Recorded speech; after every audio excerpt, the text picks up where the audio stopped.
ونذيرا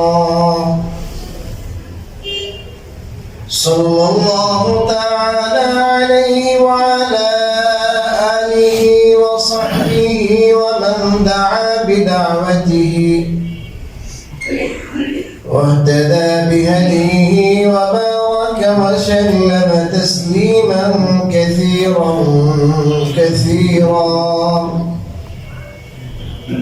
أما بعد فأعوذ بالله من الشيطان الرجيم بسم الله الرحمن الرحيم قل هذه سبيلي أدعو إلى الله على بصيرة أنا ومن اتبعني وما أنا من المشركين وقال النبي عليه الصلاة والسلام الدال على الخير كفاعله أو كما قال النبي عليه الصلاة والسلام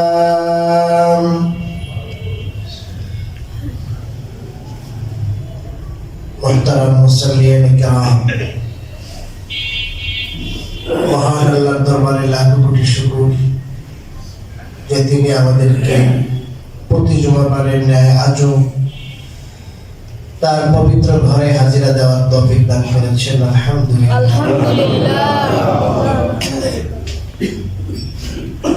আমরা দাওয়াত নিয়ে আলোচনা করছিলাম, দাওয়াত ও তাবলীগের গুরুত্ব কি, দাওয়াত কিভাবে দিতে হবে, কোথায় দিতে হবে, কাকে দিতে হবে। বর্তমান প্রচলিত যে দাওয়াত ও তাবলীগ আছে,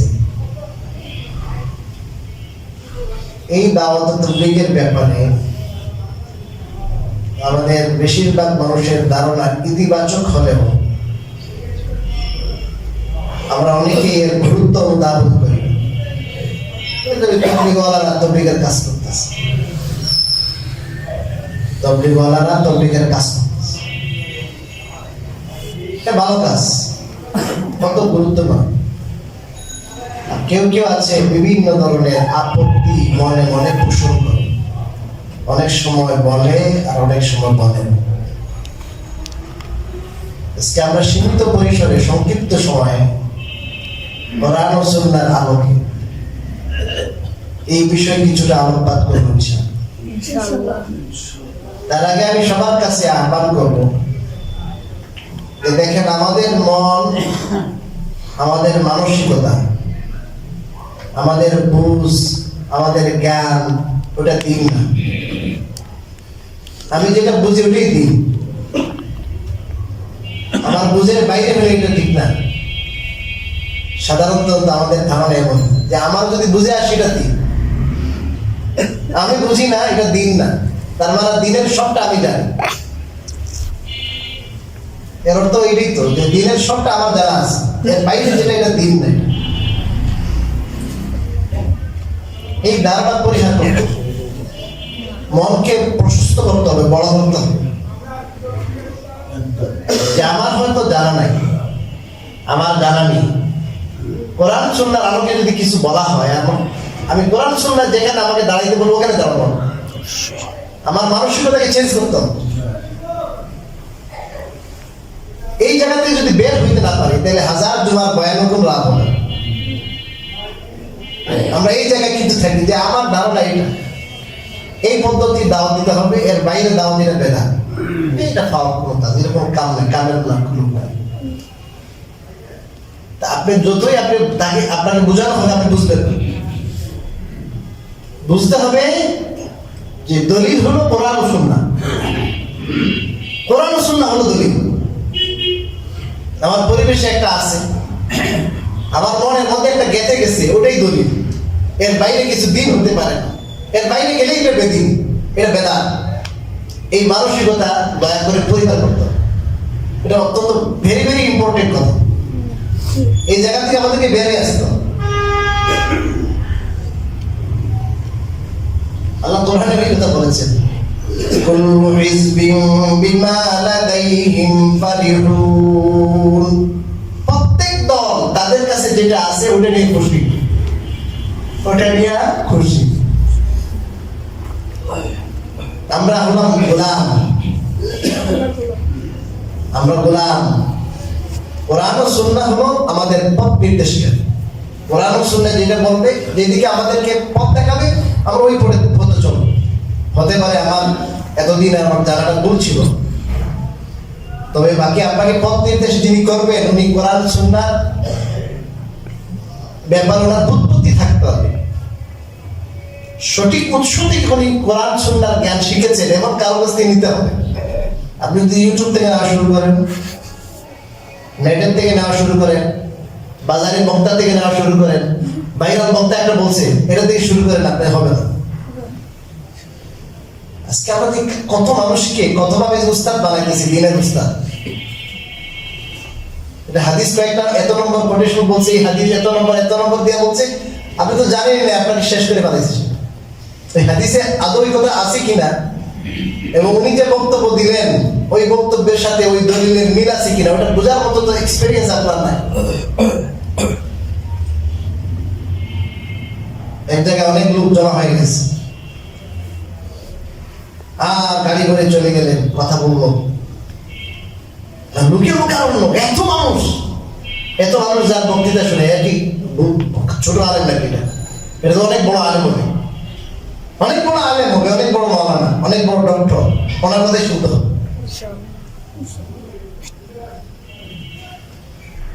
যাই হোক ভাই, কোরআন ও সুন্নাহর কথা আমরা শুনবো। দেখেন আমি যে আপনাদেরকে বলছি কথাগুলো, এই ধারণা থেকে, এই বিশ্বাস থেকে বলছি যে আমাদের কথা কে শোনেন ভাই? আল্লাহ। এবং আপনারা যদি আমার কথা শুনেন, আমার কথা বিশ্বাস করেন, আমল করেন, এতে আমার ব্যক্তিগত এখানে আমার কোনো লাভ নাই। যে ব্যক্তিগত আমার লাভ হয়ে যাবে, দুনিয়াবি কোনো লাভ নাই। হ্যাঁ, আখিরাতে লাভ আছে। আপনারা যদি আপনার কথা না শুনেন, তাও আমার দুনিয়ার কোনো ক্ষতি নাই। তো যাই হোক, বলেছিলাম যে কোরআন ও সুন্নাহর আলোকে আমরা বিষয়টা আলোচনা করব। দেখেন আল্লাহ রাব্বুল আলামিন দুনিয়াতে মানুষকে কেন পাঠিয়েছেন? আপনারা সবাই উত্তর জানেন যে আল্লাহ তাআলা দুনিয়াতে মানুষকে পাঠিয়েছেন কেবল তার ইবাদতের জন্য। এটা কোরআনে আল্লাহ বলেছেন, ওমা খালাকাতুল জিন্না ওয়াল ইনসা ইল্লা লিয়াবুদুন। আল্লাহ বলেন আমি জিন জাতি আর মানুষ জাতিকে কেবলমাত্র আমার ইবাদতের জন্য সৃষ্টি করেছি। দুনিয়াতে আল্লাহ আমাদের জন্য অনেক কিছু সৃষ্টি করেছেন, আমাদের খেদমতের জন্য, আর আমাদের সৃষ্টি করেছেন আল্লাহ তার জন্য। সমস্ত জিনিস আমাদের জন্য, আমাদের কল্যাণের জন্য। আর আমাদেরকে সৃষ্টি করেছেন আল্লাহ তার নিজের জন্য। অর্থাৎ আমরা আল্লাহর হয়ে থাকবো, আল্লাহর ইবাদত করবো, বন্দেগী করবো, আল্লাহর হুকুম মানবো, এটার জন্য আমাদের বাড়াইছি। এই আল্লাহ তাআলার হুকুম কিভাবে পালন করব, আল্লাহর মর্জি কি, এটাকে বোঝানোর জন্য আল্লাহ রাব্বুল আলামিন যুগে যুগে আম্বিয়া কেরামের একটা সিলসিলা ধারাবাহিকতা চালু করেছেন। সেই ধারাবাহিকতা আমাদের নবী, বিশ্ব নবী, সর্বশেষ নবী মুহাম্মদ আরবি সাল্লাল্লাহু আলাইহি ওয়াসাল্লামের কাছে এসে শেষ হয়ে গেছে। তারপর এই কাজের জন্য আল্লাহ রাব্বুল আলামিন নতুন কোন নবী, নতুন কোন রাসূল পাঠাবেন না। বন্ধ, এই দরজা, নবুয়তের দরজা বন্ধ হয়ে গেছে। কথা খেয়াল করেন। এখন নবুয়তের দরজা বন্ধ, অথচ তিনি আখির নবী, সর্বশ্রেষ্ঠ নবী, বিশ্ব নবী। বিশ্ব নবী আপনার আমার জন্য নবী। বর্তমানে বিশ্বে যত মানুষ আছে সমস্ত মানুষের নবী। রাসূল কারীম সাল্লাল্লাহু আলাইহি ওয়াসাল্লামের যুগে যাদের সাথে তিনি সাক্ষাৎ করতে পারেননি তাদের জন্য নবী। তার পরবর্তীতে প্রায় ১৫০০ বছর চলছে, ১৫০০ বছর পর্যন্ত যত মানুষ গত হয়েছে সমস্ত মানুষের জন্য তিনি নবী কিনা? কিন্তু তিনি তো তাদের পর্যন্ত ডাইরেক্ট মেসেজ পৌঁছাতে পারেন। কথাটা বুঝে রই নবী কেমনে বলেন, এইটা যদি বুঝি তাহলে তবলিগের গুরুত্ব বুঝতে পারবে। আল্লাহ রাব্বুল আলামিন এই গুরু দায়িত্ব আল্লাহ তাআলা দিয়েছেন উম্মার উপর, যে এই উম্মাহ একে অপরের কাছে দাওয়াত পৌঁছাবে। রাসূল কারীম সাল্লাল্লাহু আলাইহি ওয়াসাল্লাম বিদায় হজে এতদিন পর্যন্ত যাদের পিছনে মেহনত করলেন, 23 বছর পর্যন্ত তাদের একটা বিশাল সমাবেশ ছিল। ইতিহাসের কিতাবাদিতে লেখা আছে প্রায় 100 লক্ষ। ওই সময় তো একজন একজন করে গোনা হয় নাই, একটা অনুমান প্রায় 100 লক্ষ সাহাবায়ে কেরামের সামনে রাসূল কারীম সাল্লাল্লাহু আলাইহি ওয়াসাল্লাম যে বিদায় হজের ভাষণ দিয়েছিলেন, সেই ভাষণে একটি অতি গুরুত্বপূর্ণ কথা বলেছেন, আলা ফালইউবাল্লিগিশ শাহিদু মিনকুমুল গায়ব। শুনে নাও, তোমরা যারা প্রেজেন্ট আছো, উপস্থিত আছো, তারা তাবলীগ করবে, দ্বীনের বার্তা পৌঁছিয়ে দিবে যারা অনুপস্থিত তাদের কাছে। কারণ আমাদের বর্তমান যে নেচার, যে স্বভাব, বাস আমি আমল করি, আমি তাহাজ্জুদ পড়ছি, আমি আমার নিজের আমল নিয়ে, ইবাদত নিয়ে অত্যন্ত খুশি, আমার জিকির নিয়ে খুশি। সাহাবায়ে কেরাম আমাদের থেকে আমল বেশি করতেন না কম করতেন? কথা বলেন। এদের আমলের কোয়ালিটি আমাদের থেকে ভালো ছিল না? অনেক অনেক ভালো ছিল। এরা সরাসরি রাসূল কারীম সাল্লাল্লাহু আলাইহি ওয়াসাল্লাম, যিনি ঈমানের নবী ছিলেন, ঈমানের সূর্য ছিলেন, তাকে দেখে তারা ঈমান এনেছেন। তাদের ব্যাপারে কোরআনে আল্লাহ বলেছেন, আমিনু কামা আমানান নাস। আমার এই সাহাবায়ে কেরাম যেমন ঈমান এনেছেন, তোমরা ওইরকম কি আনো, ঈমান আনো। সাহাবায়ে কেরামের প্রতি আল্লাহ এত খুশি ছিলেন, এদের ঈমান এত মজবুত ছিল, ঈমানের মানদণ্ড মাপকাঠি। এবং বলেছেন তাদের প্রতি আমার সন্তুষ্টি আবশ্যক হয়ে গেছে। রাদিয়াল্লাহু আনহুম, আল্লাহ তাদের প্রতি সন্তুষ্ট হয়ে গেছে। কত বড় কথা এটা, ডিক্লেয়ার দিয়ে দিয়েছেন।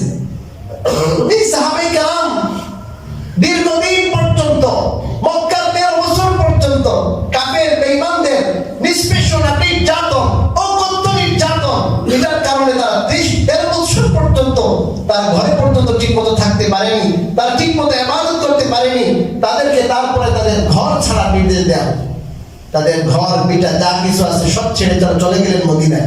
সেখানে যেমন কাফেররা শান্তিতে থাকতে দেয় নাই। 2 দিন পর পর যুদ্ধ, 2 দিন পর পর যুদ্ধ, ষড়যন্ত্র চলছে। সমস্ত আরবদেরকে সংঘবদ্ধ করে মদিনায় আক্রমণ বারবার করা হয়েছে। একটু যখন ফতে মক্কা হইল 8 হিজরি রমজান, আর 9 হিজরিতে ভাষণ দিতেছে, খেয়াল করেন। একটু যখন শান্তি, একটু যখন স্বস্তি, তখনই রাসূলুল্লাহ সাল্লাল্লাহু আলাইহি ওয়াসাল্লাম বলেন যে তোমরা যারা উপস্থিত, তোমরা অনুপস্থিতদের কাছে বার্তা পৌঁছে দাও। সারা দুনিয়াতে স্বস্তি আসার সাথে সাথে সারা দুনিয়াতে তারা যে যেভাবে পেরেছেন, যার যেমন এবিলিটি ছিল, সক্ষমতা ছিল, তারা এই দ্বীনের দাওয়াত দিয়ে তারা চলে যান। দ্বীনের দাওয়াত অল্প দিনের ব্যবধানে, অল্প দিনের ব্যবধানে অর্ধ জাহানেরও বেশি, অর্ধ পৃথিবীরও বেশি তারা সেখানে তারা রাজত্ব কায়েম করে, ইসলামী হুকুমত কায়েম করে। যেখানে গেছে, যেখানে প্রায় জায়গায় কোনো লড়াই ছাড়া, যুদ্ধ ছাড়া, তাদের আদর্শ, তাদের ঈমান, তাদের আখলাক, তাদের নীতি, তাদের নৈতিকতা, তাদের চরিত্র দেখে মানুষ মুসলমান হয়ে গেছে। আমাদের লোকরা তো ভালো না। এমনকি অনেক জায়গায় কাফেররা কাফের মানে তাদের বাপ দাদাদের ধর্ম ছাড়তে পারে নাই, বা তারা যখন মুসলমানরা চলে যাচ্ছিল তখন কান্না করছিল যে আপনারা চলে যাচ্ছেন, আমাদের তো আগের অবস্থায় আবার ফিরে আসতে। এমন মুসলমান ছিল, তারা ঈমানের জন্য, ইসলামের দাওয়াতের জন্য তারা নিজের জীবনকে, যৌবনকে কুরবান করেছিলেন বলে ইসলাম পুরো পৃথিবীতে ছড়িয়ে পড়েছে। ভারতে, ভারত উপমহাদেশে সাহাবায়ে কেরাম এসেছিলেন। বরং আমাদের চিটাং বন্দরেও হযরত সাদ রাদিয়াল্লাহু তাআলা আনহুর আগমনের কথা ইতিহাসে পাওয়া যায়। বাংলাদেশেও সাহাবায়ে কেরাম আগমন করেছিল। সাহাবায়ে কেরামের সেই ত্যাগ, সেই তিতিক্ষা, সেই কুরবানির কারণে সারা দুনিয়ায় ইসলামের দাওয়াত পৌঁছেছে। আর না হয় সাহাবায়ে কেরাম চলে যেতেন, তাদের সন্তানরা বা বেশিতে বেশি 2-3 জেনারেশনের পরে দিন শেষ হয়ে যেত, আর দিন খুঁজে পাওয়া যেত না, দিনের ধারক বাহক খুঁজে পাওয়া যেত না, দিন দাফন হয়ে যেত। এই দিনের ধারক এবং বাহক যেন দুনিয়াতে কিয়ামত পর্যন্ত থাকে, দিনের চর্চা যেন থাকে, ঈমান ও আমলের চর্চা যেন বিশ্বময় থাকে, সেই জন্য আল্লাহ রাব্বুল আলামিন একটা ভিআইপি দায়িত্ব দিয়ে দিলেন।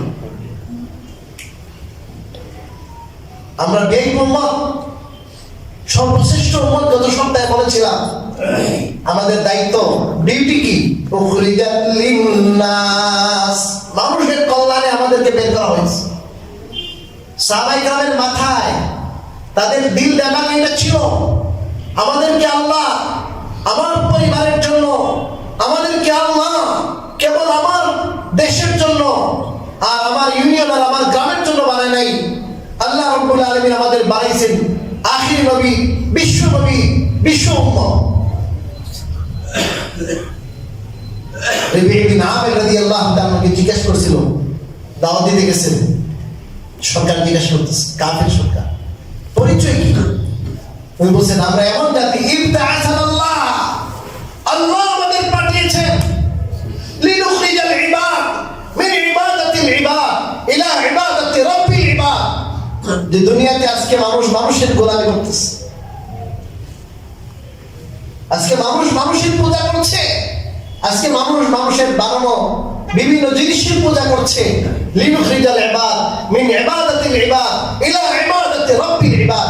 মানুষ আজকে মানুষের গোলামি করছে, মানুষের গোলামির থেকে মানুষকে বের করে মানুষের বান্দা এবং রবের গোলামির দিকে মানুষকে বের করে নিয়ে আসার জন্য আল্লাহ আমাদের পাঠিয়েছে। সাহাবাদের মনের মধ্যে ছিল এটা, তাদের দিল দেমাগে এটা ছিল, এমন ভাবে কেটেছিল যেই কারণে সাহাবায়ে কেরাম ঘরের মধ্যে বসে থাকতে পারে না। যখন দিনের যে তাকাজা লাভবাহিক, যখন যে তাকাজা লাভবাহিক, দিন কায়েমের জন্য, দিনকে বিশ্বময় প্রতিষ্ঠা করার জন্য সাহাবায়ে কেরামের যে কুরবানি, যে ত্যাগ আর তিতিক্ষা, সেই কারণেই আল্লাহ রাব্বুল আলামিন সাহাবাদের নির্বাচন করেছিলেন।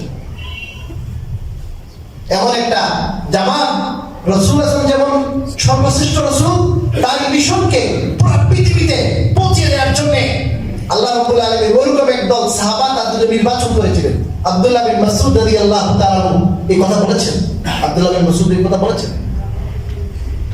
ইখতারাহুমুল্লাহু লিসুহবাতি নবিহি ওয়া লিইকামাতি দীনিহি, যে তোমাদের নবীকে যেমন আল্লাহ রাব্বুল আলামিন সর্বশ্রেষ্ঠ নবী, সর্বশেষ নবী হিসেবে বাছাই করেছেন আল্লাহ, আল্লাহ রাব্বুল আলামিন ওই নবীর সাহাবায়ে কেরামকেও বাছাই করেছেন। আবু বকরকে বাছাই করেছেন, ওমরকে বাছাই করেছেন, উসমানকে বাছাই করেছেন, আলীকে বাছাই করেছেন, সর্ব সাহাবায়ে কেরামকে মহান আল্লাহ বাছাই করেছেন। ইখতারাহুমুল্লাহ লিসুহবাতি নবিহি, তার সর্বশ্রেষ্ঠ নবীর সুহবত লাভের জন্য। আর কি জন্য? ওয়া লিইকামাতি দীনিহি, আল্লাহর দ্বীনকে পুরো দুনিয়ায় কায়েম করার জন্য সাহাবায়ে কেরামকে আল্লাহ তাআলা নির্বাচিত করেছেন। খালিদ বিন ওয়ালিদ রাদিয়াল্লাহু তাআলা মারা গিয়েছেন, ইন্তেকালের সময় ঘরের মধ্যে ইন্তেকাল হয়েছে। আফসোস করছেন, আফসোস, হায় খালিদ, তুমি কত যুদ্ধ করেছিলে, শরীরের এমন কোন জায়গা নাই যেখানে কোনো আক্রমণ নাই, জায়গায় জায়গায় শরীরের মধ্যে তীর, বর্ষা, তরবারি, আঘাত আর আঘাত, এমন কোন জায়গা নাই যেখানে আঘাত নাই। আজকে তুমি কাপুরুষের মতো ঘরের কোণে মরতেছো, তুমি তোমার তো আল্লাহর রাস্তায় জিহাদে, তোমার আল্লাহর রাস্তায় তোমার জানটা খরচ হওয়ার প্রয়োজন ছিল। খালিদ বিন ওয়ালিদ আক্ষেপ করতেছে, উনি কেন জিহাদে, উনি জিহাদে যেতে অনেক একবারে ছিঁড়ে ফেড়ে শত্রুর আপনার কাতারকে কাতার উনি একবার ছিন্ন ভিন্ন করে ঢুকে যেতেন। খালিদ বিন ওয়ালিদ রাদিয়াল্লাহু তাআলা চিন্তা করতেন, আরে যদি মারা যাই কিন্তু শহীদ হব, আল্লাহর রাস্তায় শহীদ হব, আল্লাহর দ্বীন কায়েমের জন্য শহীদ হব। কিন্তু ওনার নাম দিয়েছিলেন রাসূলুল্লাহ সাইফুল্লাহ, আল্লাহর তরবারি। আল্লাহর তরবারি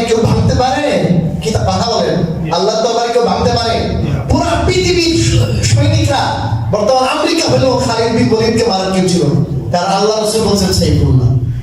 খালিদ বিন ওয়ালিদের তামান্না ছিল আমি আল্লাহ রাস্তায় শহীদ হব, আমার গলা কোনো আল্লাহর শত্রু কাটবে আর আমি আল্লাহর জন্য আমার জানকে নিবেদিত করব। যদিও হাদিসে সহিহ হাদিসে আছে মান সাআলাল্লাহ আশ-শাহাদাতা বিসিদকিন বাল্লাগাহুল্লাহু মানজিলাতাশ শুহাদা ওয়া ইন মাতা আলা ফিরাশিহি। তিরমিজি শরীফের হাদিস, অন্য কিতাবেও আছে।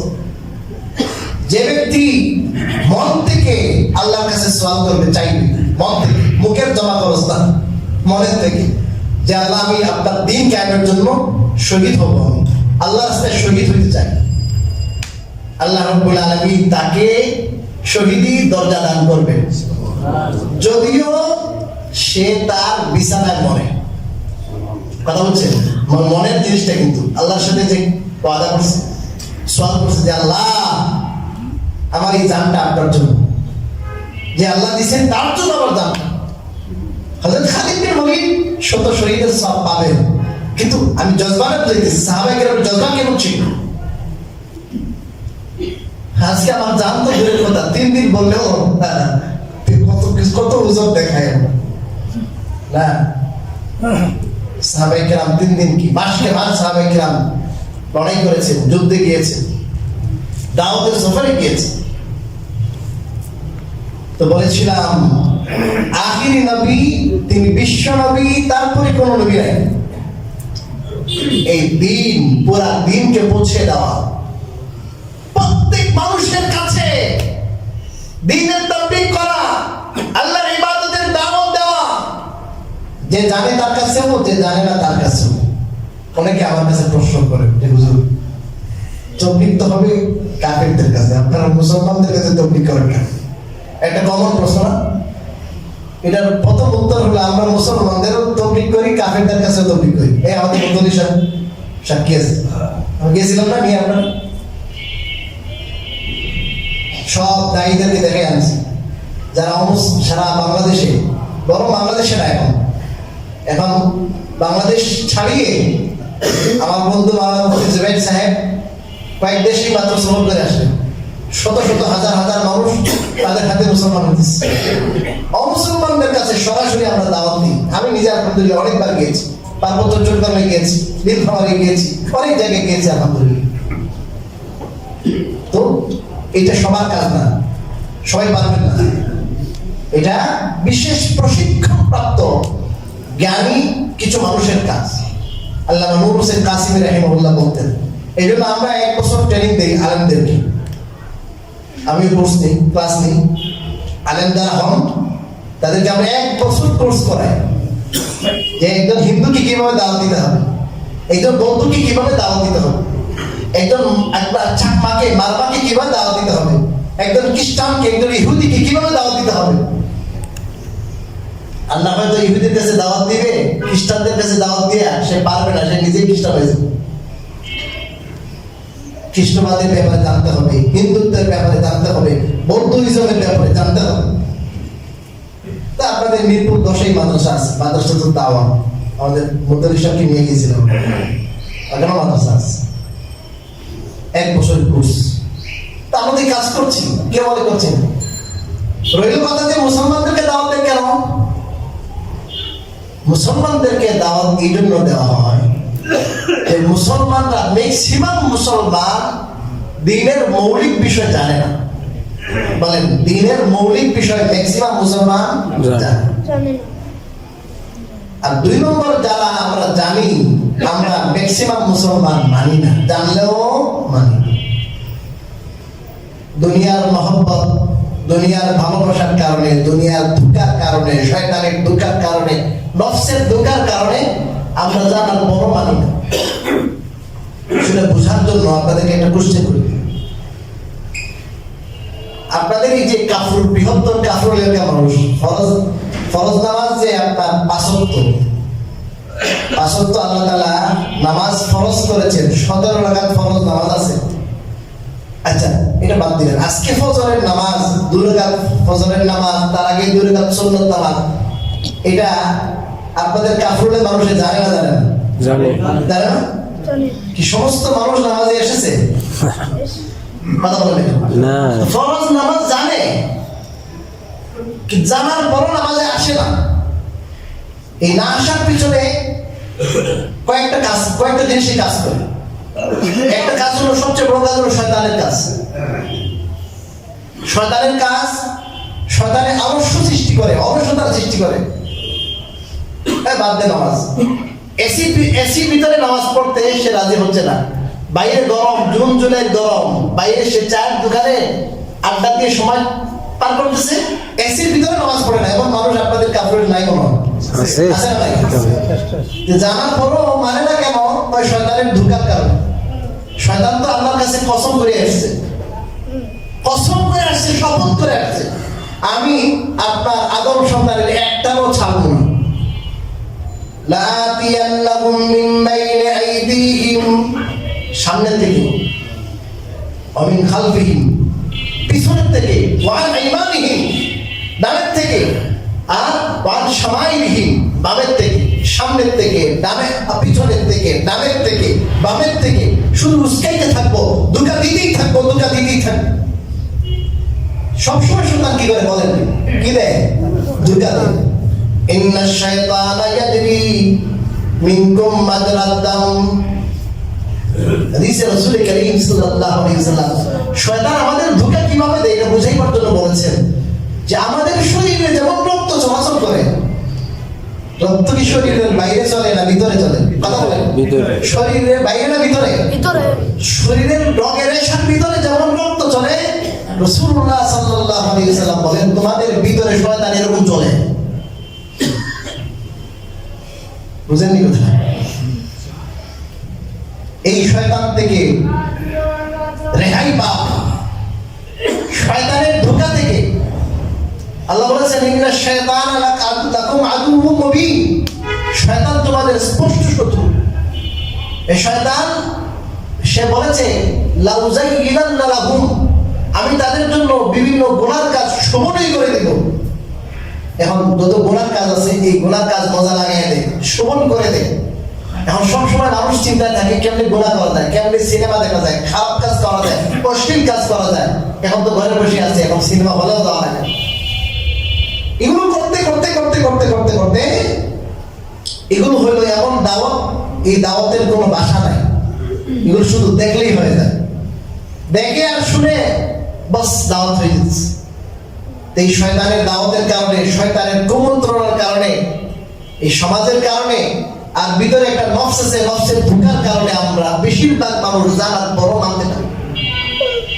এই জন্য মানুষের জন্য সবসময় এমন একজন মানুষের দরকার যে মানুষ তাকে আখিরাতের কথা স্মরণ করাই দেবে, আল্লাহর মহত্বের কথা বলবে। দুনিয়া ওয়ান টাইম, দুনিয়া ক্ষণস্থায়ী। এই ক্ষণস্থায়ী দুনিয়ার লোভে পড়ে গুনাহ করা যাবে না।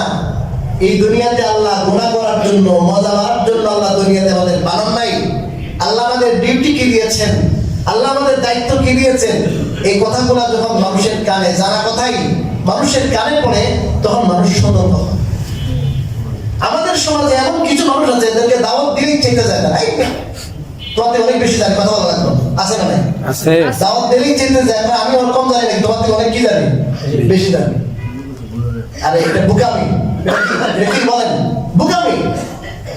বরং এই বললাম না, চতুর্দিক থেকে আমরা শয়তানের আক্রমণের শিকার, নফসের ধোঁকার শিকার, সমাজের ধোঁকার শিকার। এই জন্য যখন আমাদের কানে আল্লাহর বড়ত্বের কথা, আখিরাতের কথা, দ্বীনের কথা, দ্বীনের দাওয়াত যখন পড়বে, মনের মধ্যে একটা ধাক্কা লাগবে। ধাক্কা আসবে না? কথা বলেন না? আচ্ছা, মনে করেন আপনারা ইশরাকের নামাজের ফজিলতটা জানেন। ফজরের নামাজের পরে রাসূল কারীম সাল্লাল্লাহু আলাইহি ওয়াসাল্লাম বলেছেন, মান সাল্লাল ফজর ফি জামাআতিন সুম্মা জালাসা ইয়াযকুরুল্লাহ হাত্তা তাতলুআশ শামস কানা লাহু কাজরি হিজ্জাতিন ওয়া উমরাতিন তাম্মাতিন তাম্মাতিন তাম্মা আও কামা ক্বালা আলাইহিস সালাতু ওয়াস সালাম। রাসূল কারীম সাল্লাল্লাহু আলাইহি ওয়াসাল্লাম বলেছেন, যে ব্যক্তি ফজরের নামাজ জামাতে পড়বে, ফজরের নামাজ পড়ার পরে মসজিদ থেকে বাইরে যায় না, সূর্য উদয় পর্যন্ত আল্লাহর জিকির করে, দিনের রসওয়ালা করেন, তালিম করেন, সব জিকির। সূর্য উদয়ের পরে এক বর্ষা বা 2 বর্ষা পরিমাণ সূর্য যখন উপরে উঠে 10-15 মিনিট পরে, কমিট পরে 10-15 সূর্য উদয়ের 10-15 মিনিট পরে সে যদি 2 রাকাত নামাজ পড়ে, রাসূল কারীম সাল্লাল্লাহু আলাইহি ওয়াসাল্লাম বলেন তার জন্য একটি পরিপূর্ণ হজ এবং উমরার সওয়াব। সুবহানাল্লাহ। পরিপূর্ণ কথাটা রাসূল বারবার বলেছেন 3 বার। এত কম সময়ে এত বড় লাভ বুঝে আসে না, এই জন্য কইছেন কয়বার? 3 বার। তো 15-20 মিনিটে এত বড় ব্যবসা। আচ্ছা, এই কথা আমাদের উলামায়ে কেরাম, আমাদের ছাত্ররা তবলিগের সাথে জানি, আমি অনেক সাধারণ মুসলমানও জানি। কিন্তু যখন আমরা বয়ান করি ছাত্রদেরকে, তখন দেখা যায় সবাই পড়া শুরু করে, আবার বয়ান শেষ কিছুদিন দেখা যায় একটু কি হয়ে গেছে, একটু কম পড়তেছে। কেন? যে বারবার যখন স্মরণ করিয়ে দেওয়া হয় তখন মনের মধ্যে আমলের একটা আবেগ সৃষ্টি হয়, জজবা সৃষ্টি হয়। তবলিগের অর্থ এটা না, দাওয়াতের অর্থ এটা না যে আমি একটা জিনিস জানি না আমাকে জানান, এটা না। আমি জানি কিন্তু আমার মানার মধ্যে একটু অভাব আছে, আমার মনের মধ্যে একটা স্পিড ঢুকবে, আবেগ ঢুকবে, আল্লাহ তাআলার ইতাআত আর আল্লাহর আনুগত্যের দিকে আমার মনটা ধাবিত হবে। এটা কি কোনো খারাপ কথা বলছে সে? না, অহংকার। এটা অহংকার। একটা কথা এগোট করে দেয়, আমি অন্যদিকে জানাবো, মানে সে নিজেকে অনেক বড় মনে করতেছে। আর এটা তো আবু জাহেলের কাজ। এটা কখনো এই কাজ করবেন না। আল্লাহ এমন হতে পারে আপনাকে ঈমান ছাড়া দুনিয়া থেকে নিবে না। এই কাজ কখনো করবেন না। যখন একজন দায়ী আল্লাহর জন্য, আল্লাহ দ্বীনের জন্য আপনার কাছে আসছে, আপনি মনে করছেন আমি তো অনেক বড় ব্যক্তি, অনেক বড় পাইলাম, আমার কাছে আসছেন কেন আপনি? আমরা মেলা মানুষকে পাইছি, এটা মনে করে আরে আমি তো কম রাখি, আমার কাছে কি দাওয়াত দিয়ে গেলাম, আপনার কাছে দিকে দেখুন। আল্লাহ কোন সময় রাগ করে হেদায়েত থেকে লাথি মারি বলাই দিবে না। আমি প্রত্যেক সময় আমার দরকার, আমাকে মানুষ দিনের কথা বলবে, আল্লাহর জন্য আসছে বেচারা। আমার কাছে তো কি জন্য আসে, টাকার জন্য, আল্লাহর দিনের জন্য আসছে। তবলিগে ভাই কি কাজই করা হুজুর, তবলিগের মধ্যে ফাজাইলে আমল পড়া হয়, ফাজাইলে সাদাকাত পড়া হয়, এটা তো দিন কায়েমের কথা বলে না। হ্যাঁ, দিন কায়েমের কথা বলে না। রাষ্ট্রের মধ্যে ইসলাম কায়েম করতে হবে এটা বলে না, কেন বলে না?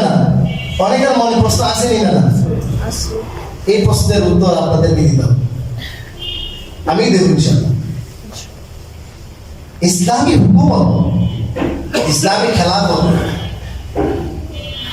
ইসলামী হুকুমত এটা ফতেঘাটের কোন জিনিস না। এটা ফতেঘাটে পাওয়া যায়, এটা একটা আল্লাহর নিয়ামত। বলেন এটা আল্লাহ কি নিয়ামত? এই নিয়ামত আল্লাহ তাআলা যে কাউকে দেয় না, এই নিয়ামত আল্লাহ যে কাউকে দেয় না। পবিত্র কোরআনে আল্লাহ রাব্বুল আলামিন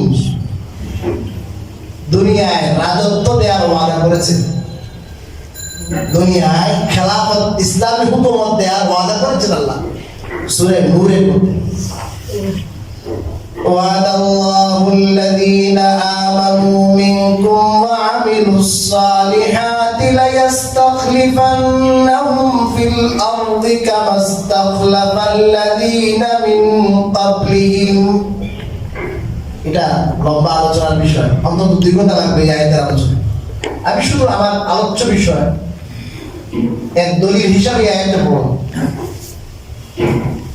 আল্লাহ বলেন, আল্লাহ রাব্বুল আলামিন ওয়াদা করেছেন, আল্লাহ তাআলা প্রতিশ্রুতি দিয়েছেন কাদেরকে? ওইসব ঈমানদারদেরকে যারা নেক আমল করবে। ঈমানের সাথে সাথে কি আমল করে? বলেন নেক আমল। তাদের সাথে আল্লাহ তাআলা কয়েকটা জিনিসের ওয়াদা করেছেন। 1 নম্বর ওয়াদা হলো লায়াস্তাখলিফান্নাহু, যে অবশ্যই তাদেরকে আল্লাহ রাব্বুল আলামিন জমিনে খেলাফত দান করবেন। কি দান করবেন? বলেন খেলাফত, ইসলামী হুকুমত দান করবেন, যেমন আল্লাহ তাআলা পূর্ববর্তী উম্মতদেরকে দিয়েছেন। তো বোঝা গেল এই খেলাফত কে দেন? আল্লাহ দেন। কাদেরকে দেন? 2 গুণ যাদের মধ্যে আছে তাদেরকে। 1 নম্বর হলো ঈমানের গুণ, 2 নম্বর গুণ হলো কাদের? কি গুণ? আমলে সালেহ, নেক আমলের গুণ। এই বাংলাদেশের মানুষ লা ইলাহা ইল্লাল্লাহ মুহাম্মাদুর রাসূলুল্লাহ জানে না, মেলা মুসলমান, আইডি কার্ডে মুসলমান, আদমশুমারিতে মুসলমান, কালিমা জানে না। নবীর নাম বললে জিয়া, নবীর নাম বলে বলেন শেখ মুজিব, এবং আমরা মেলা মানুষ পাইছি এই নবীর নামও জানে না। দিনের মৌলিক বিষয় সম্পর্কে, বেসিক বিষয় সম্পর্কে তার ধারণা নাই। নামাজ 2 রাকাত কিভাবে পড়তে হবে, নামাজ 2 রাকাত সম্পর্কে, মাসলা মাসাইল সম্পর্কে তার ধারণা নাই। পাক পাকি মাসাইল সম্পর্কে তার ধারণা নাই। এই দেশের ম্যাক্সিমাম মেয়েদের পবিত্রতার যে বিষয়গুলো আছে, এই পবিত্রতার বিষয় সম্পর্কে এদের ধারণা নাই। ব্যবসা বিজনেসের মধ্যে কিসব মাসলা মাসাইল আছে অতীব জরুরি, এগুলো ছাড়া ব্যবসা বিজনেস হালাল ভাবে তো করা যায় না, ধারণা নাই। তাই এই সমস্ত মানুষের ম্যাক্সিমাম মানুষ, বেশিরভাগ মানুষ নামাজ পড়ে না, ইমানের দাম দাঁড়ে না, ইমানের টাকা দাম দাঁড়ে না। আল্লাহ তাআলা এটা কি গুপ্ত জিনিস? আল্লাহ তাআলা দিয়ে দিবেন, দাও তোমাদেরকে দিয়ে দিলাম। এটা কি রিলিফ না? রিলিফ খেলাপতিটা রিলিফ না, রিলিফ না, এটা প্রাণের প্যাকেট না, এটা অনেক বড় ইহসান, অনেক বড় নিয়ামত। এই নিয়ামত দেওয়ার জন্য শক্তিশালী ইমানের প্রয়োজন। এই নিয়ামত দেওয়ার জন্য আল্লাহ তাআলা দেখবেন এই ম্যাক্সিমাম মানুষগুলোর মধ্যে আমলের গুণ আছে কিনা, এদের মধ্যে তাকওয়ার গুণ আছে কিনা, এদের মধ্যে তাওয়াক্কুলের গুণ আছে কিনা, এরা দিন মানতে চায় কিনা, এরা দিন মানতে চায় কিনা। আমাদের দেশের যারা রাজনীতি করে, আফগানিস্তানের অবস্থা দেখলেই যখন দেখে যে ভাই ওলামায়ে কেরাম কি বলতেছে, দিনের কথা, ইসলামের হুকুমতের কথা, ও ভাই তালেবানি রাষ্ট্র হয়ে যাবে, পায় কিনা? ভয় পায় তালেবানি রাষ্ট্র হয়ে যাবে, মহিলারা আপনার সাধারণভাবে চলতে পারবে না, ফ্রি ভ্যাকসিন থাকবে না, ভয় পায়। ইসলামের আইন মানতে যদি ভয় পায়, ডান্ডা দিয়া জুড়ে ইসলাম বানাইবা, এটা আল্লাহ বলেন। ইসলাম হুকুমত আগে চাইতে হবে ম্যাক্সিমাম মানুষের মাঝে সেই তাকাজা। একটা বাচ্চা যেমন চায় তার মায়ের দুধ পান করার জন্য, সে কান্না করে, দুধ পান করার জন্য সে তৃষ্ণার্ত হয়ে কান্না করে। আমার আপনার অন্তরে, দেশের ম্যাক্সিমাম মানুষের অন্তরে যখন আসবে, ইয়া আল্লাহ আপনার হুকুম লঙ্ঘিত হচ্ছে, ইয়া আল্লাহ যারা আপনার হুকুম মানতেছে না তাদের উপরে আপনার হুকুম যেন কার্যকর হয়, দেশের ম্যাক্সিমাম মানুষের ঈমান আর আমল আল্লাহর বরত্ব আর তাকওয়া তাওয়াক্কুল যখন এই লেভেলের হবে, তখন আল্লাহ রাব্বুল আলামিন আমাদের কিছু দায়িত্ব থাকবে, ইসলাম হুকুমতের জন্য মেহনত করতে হবে, তখন আল্লাহ ইসলামের হুকুমত দিবেন। দেশের ম্যাক্সিমাম মানুষের ঈমানের খবর নাই, দেশের ম্যাক্সিমাম মানুষের নামাজের খবর নাই, 70 থেকে 80% মানুষ নামাজ পড়ে না, আর আপনি ইসলামী খেলাফত কায়েম করে বলেন। ইসলামী খেলাফত কায়েমের প্রথম কাজ হলো ঈমান আর আমল, এটা আপনার পাইকারি করতে হবে। ম্যাক্সিমাম মানুষের ঈমানের ব্যবস্থা, এটা ঈমান ঠিক করেন, ঘরে ঘরে আপনার নাবিয়া নোনামি তারিখ ঢুকান। তা আপনার যে সমস্ত জায়গায় এখন পর্যন্ত ছেলেরা অনেক এলাকায় পেয়েছি আমরা, ইমামের পড়াও ঠিক নাই, পুরো ইউনিয়নে ইমামের পড়াও ঠিক নাই, ওগুলো ঠিক করতে হবে আগে। আফগানিস্তান যায় দেখেন, এমনি আল্লাহ খেলাফত দিবেন। আমি এটা বলছি না যে ইসলামিক খেলাফত প্রয়োজন না, এটা বলছি না, এটা অত্যন্ত গুরুত্বপূর্ণ কাজ। আল্লাহ তাআলা অনেকগুলো হুকুম আছে, অনেকগুলো বিধান আছে যেগুলো ইসলামী খেলাফত কায়েম না হলে কার্যকর করা যায় না। যেমন কেউ যদি ব্যভিচার করে আর সাক্ষীরা প্রমাণিত হয়ে যায়, আর যদি অবিবাহিত হয় তাহলে 100টা দৌড়া মারতে হবে। কয়টা? 100 জনসম্মুখে 100টা দৌড়া মারবেন। তাহলে কি বুঝেন আপনারা, দর্শন বাড়বে না কমবে? কথা বলেন না, কমবে। হ্যাঁ, আর আপনার যদি বিবাহিত হয় তাহলে তাকে আপনার খনন করে, হ্যাঁ, খাপ করে এটার ভিতরে ঢুকাইয়া তাকে পাথর দিয়ে নিক্ষেপ করে, তাকে পাথর মারতে মারতে মারতে তাকে মারা হবে। কি বুঝেন আপনারা, দর্শন বাড়বে না কমবে? চুরি করলে হাত কেটে দেওয়া হবে, সন্ত্রাসী করলে সন্ত্রাসী অনেক বিচার, হাত পা কেটে দেওয়া হবে, কোন সময় ফাঁসি দেওয়া হবে। লম্বা বিষয় আছে, আমি সেটা যেতে যাচ্ছি না। কেউ যদি কাউকে না হাত পাবে অন্যায়ভাবে হত্যা করে, তাকে হত্যা করা হবে, আপনার বড় ময়দানে নিয়ে সবার সামনে তাকে অপেন হত্যা করা হবে, গলা কেটে দেওয়া হবে। কি বুঝেন আপনারা, হত্যাকাণ্ড থাকবে? এই সমস্ত বিষয় কার্যকর করতে হলে কি লাগবে? ইসলামী হুকুমত লাগবে, এটা দরকার আছে। কিন্তু ইসলামী হুকুমত লাগবে, এটা আল্লাহ দিবেন কোন সময় দিবেন? যখন আমাদের মধ্যে তাকাজা থাকবে, আমাদের দাবি থাকবে। আমরা নিজেই যদি ইসলামের বিভিন্ন বিষয় ভয় পাই, তালেবানি রাষ্ট্র হয়ে যাব। হ্যাঁ, জিহাদের নাম শোনা যায় না, জিহাদের নামও শুনতে পারে না, জঙ্গি। এই জন্য ভাই দাওয়াত তাবলীগ ওয়ালারা যে কাজ করতেছে, এরা প্রথম ধাপ, যেটা প্রথম ধাপ মানুষের মেজরিটি মানুষের মন মানসিকতা যেন দিনই হয়। কি মানসিকতা হয় বলেন? দিনই মানসিকতা আগে হইতে হবে। তো এই কাজ করছে, আপনারা তাদেরকে বিরোধী মনে করেন কেন? বিরোধী না। আর যারা দাওয়াতের কাজ করছেন, আপনারা মনে করবেন যারা ইসলাম হুকুমতের জন্য কাজ করছেন, রাজনীতি করছেন, এরাও একটা ইসলামের পা। ইসলামের কি বলেন? পা। এরাও ইসলামের কাজ করতেছে। দাওয়াত তো ঠিক ই দিন না, ও দিন। বলেন ই আর ও, ই মানে এটাই। মাদ্রাসা শিক্ষা ই দিন না, মাদ্রাসা শিক্ষা ও দিন। রাজনীতি ই দিন না, রাজনীতি ও দিন। সব মিলে দিন। আমরা সাংঘর্ষিক মনে করবো না। আমাদের দেশে আলহামদুলিল্লাহ দাওয়াত তাবলীগের অনেক বড় ইজতেমা হয়। এটা বিশ্ব ইজতেমা। এই গরিব দেশকে আল্লাহ কবুল করছে। এটা আল্লাহ তাআলার কোন হিকমত জানি না। যদি অন্য কোনো ধনী দেশে হইতো, তা আমাদের মতো মানুষ আমরা কি যেতে পারতাম? ভাই কথা বলেন, যেতে পারতাম? তা আমাদের এখানে আল্লাহ তাআলা একটা নিয়ামত দিয়েছেন, বিশ্ব ইজতেমা হয়। আমরা কোরআন সুন্নাহর দৃষ্টিতে যেটা দেখছি, আপনাদেরকে নির্দ্বিধায় বলবো, আপনারা যাবেন সেখানে। কেন? কোনো বেদাত না।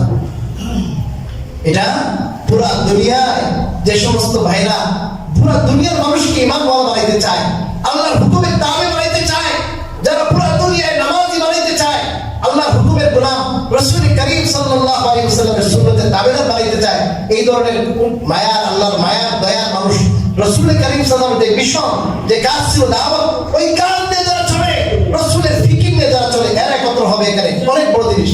এই জন্য আপনারা মেহেরবানি করে ওখানে যাবেন ইনশাআল্লাহ। আমরাও যাবো ইনশাআল্লাহ। সবাই যাবেন তো ইনশাআল্লাহ? ভাই প্রশ্ন এসকাল করেন, অনেক জিনিস আছে, আপনি গেলে হবে হয়ে যাবে। বলেন গেলে কি হবে? বলেন সমাধান হয়ে যাবে। আল্লাহ রাব্বুল আলামিন অনেক বড় নিয়ামত আমাদের দেশে রেখেছেন। আমরা এই নিয়ামতকে আমরা যদি কি না করতে পারি, কদর করতে না পারি, এমনও হতে পারে এই নিয়ামত আল্লাহ ছিনিয়ে নিতে পারে। আগামী বৃহস্পতিবার থেকে শুরু হবে প্রথম ধাপ, বৃহস্পতি, শুক্র, শনি। তারপর রবিবার থেকে দ্বিতীয় ধাপ হবে ইনশাআল্লাহ। আল্লাহ রাব্বুল আলামিন আমাদেরকে বোঝানো, মহব্বত করার তৌফিক দান করুন। বাকি কথা ইনশাআল্লাহ আগামী জুমায় আমরা যা সুন্নাত পড়ি, সুন্নাত পড়ি।